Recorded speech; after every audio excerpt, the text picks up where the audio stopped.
Hello Taurus, welcome to your reading for mid-August. This is for Taurus, Sun, Moon, Rising and Venus. Please make sure you check all your placements to get a clear picture of what's going on for you at this time. As always, this is a general reading. Oop, that's too many. It may or may not resonate for all of you. Please take the bits that do resonate and leave the rest behind for somebody else. I'm primarily a love reader, that's what I'm going to focus on. If anything else pops up, I will address it, of course. And if this reading does indeed resonate with you, then any interaction with it, whether it's a like or a comment or a subscribe, will not only help my channel grow, it's going to add your energy to the collective pool and just make it easier for me to read for everyone just a little bit better. I'm going to be freestyling your tarot spread, starting off with some oracle cards.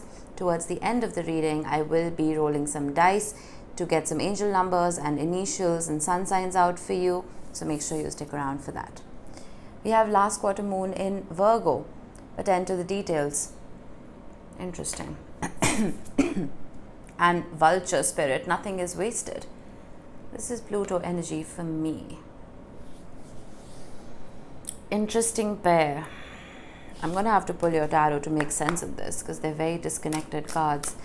But with attend to the details and last quarter moon in Virgo, I feel like this is pointing to Mercury going retrograde in Virgo, which is a difficult energy to deal with because our minds can be very, very muddled. It's difficult to look at the bigger picture. It's also difficult to look at the details, to be frank with you. So I wouldn't worry too much.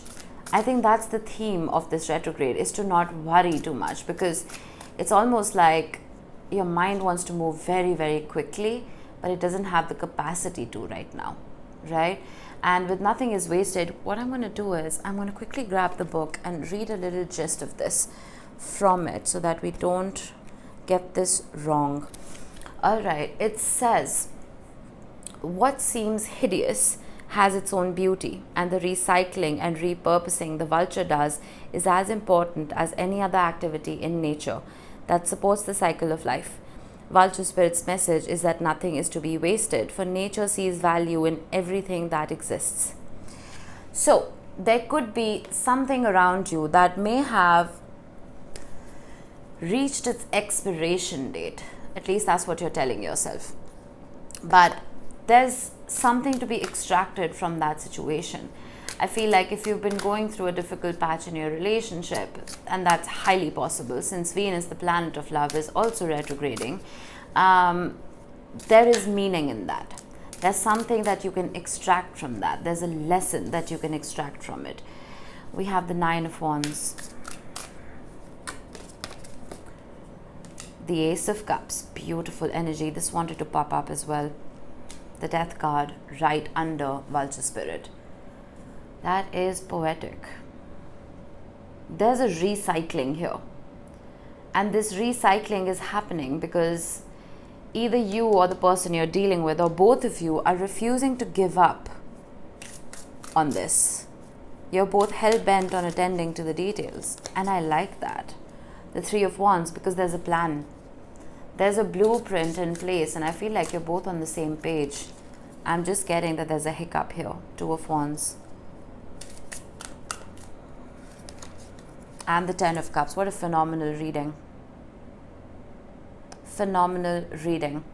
You know how but some people pick up waste, pick up junk, recycle it and turn it into beautiful pieces of art. That's what I'm getting here. I feel like all of the issues that you may have experienced in this relationship, you're recycling them. You're making sure you don't repeat the same mistakes. You're learning from those mistakes and trying to make this relationship more sturdy, more beautiful. I love the Death card and the Ten of Cups together because it's like you're off the hamster wheel. You're not repeating the same cycle.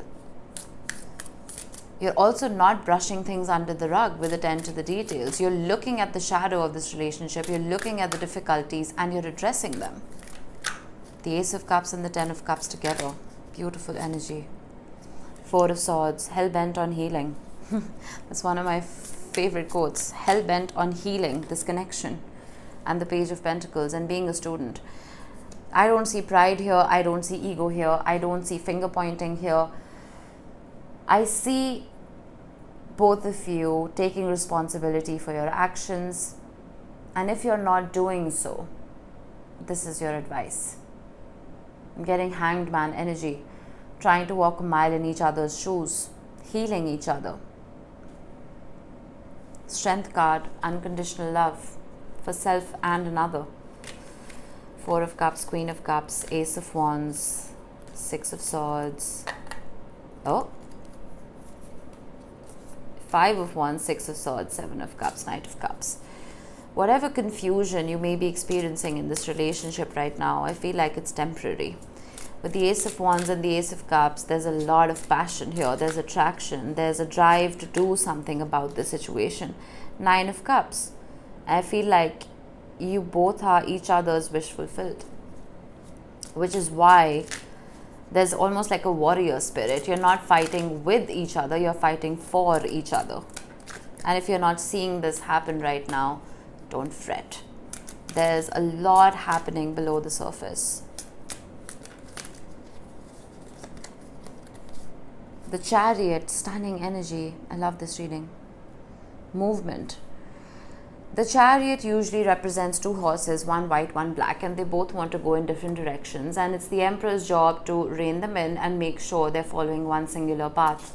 With the Two of Wands and the Ace of Cups, I feel like both the horses, which is you and the other person, have one end goal, which is the Ten of Cups, which is happiness, joy, fulfillment.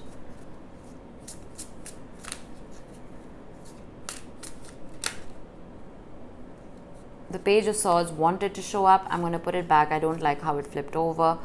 But if there is no contact in this situation right now, I feel like you're both doing the work on the side. You're both doing the work backstage. You may be feeling like this person is, well, complacent and they're not doing jack shit to heal the situation or themselves. You're wrong.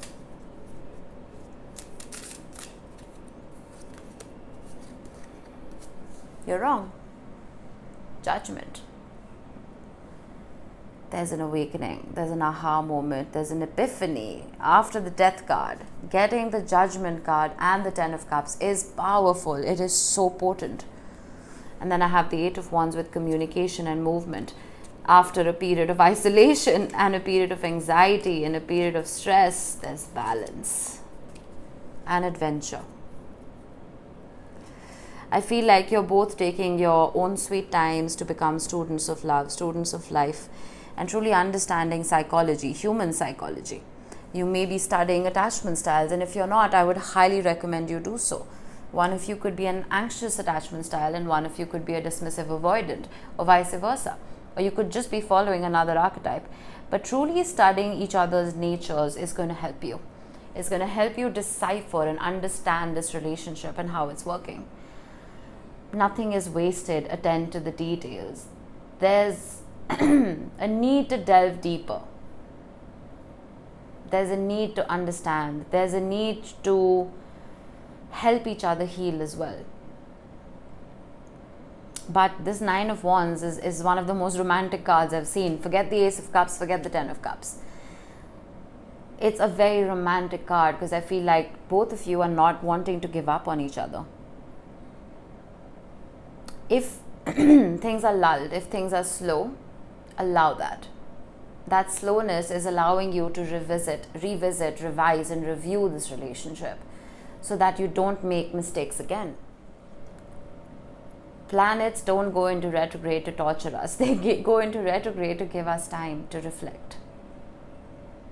And again, this is not going to last too long. 15th of September, approximately, both Venus and Mercury will be out of shadow and you will see movement. I promise you that.